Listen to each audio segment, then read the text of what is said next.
તાપી જિલ્લાના ઉચ્છલ તાલુકામાં ઇલેક્શનમાં કાર્યરત કર્મચારીનું રોડ અકસ્માતમાં કરુણ મોત નીપજ્યાની ઘટનાથી શોકનો માહોલ છવાયો છે। જે ફોર વ્હીલ ગાડી અકસ્માત કર્યો તે પોલીસ વિભાગની હોવાના આક્ષેપ થતા પબ્લિકમાં અનેક સવાલો ઊભા થયા છે।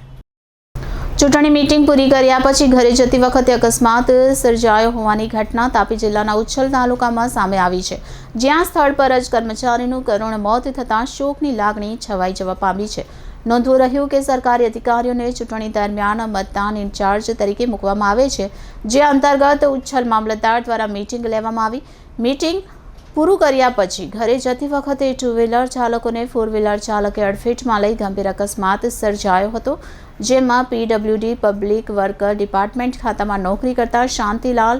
રાયાભાઈ ગામિત જે 6/4/2024ના રોજ 11 વાગ્યાની મીટિંગ પૂરી કર્યા પછી ઘરે જતી વખતે અકસ્માત સર્જાયો હતો, જેમાં સ્થળ પર જ તેમનું કરુણ મોત નીપજ્યું હતું। આ ઘટના ઉચ્છલથી આવતા વડપાડા ભીત સીમમાંથી પસાર થતા નિઝર ઉચ્છલ રોડ ઉપર એક સફેદ કલરની મારુતિ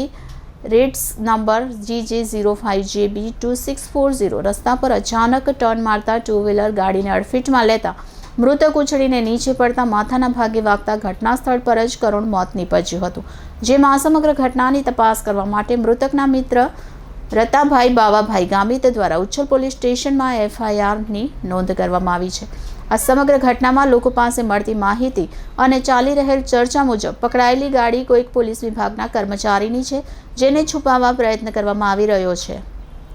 અને લોકોના જણાવ્યા મુજબ તો ફોર વ્હીલર ચાલક દારૂના નશામાં ધૂત હતો, જેના કારણે અકસ્માત સર્જાયો હતો એવી પણ ચર્ચા ચાલી રહી છે। ત્યારે ખરેખર લોકોને પોલીસ પરથી વિશ્વાસ ન ઉઠી જાય તે માટે તાપી જિલ્લા પોલીસ અધિક્ષક આ અંગે સખત તપાસ કરાવી શું સાચું અને શું ખોટું તે લોકોની સામે રજૂ કરે છે કે નહીં તે આવનાર દિવસમાં જોવું રહ્યું। Reporter Vindeshwari Shah, city golden news, Tapi.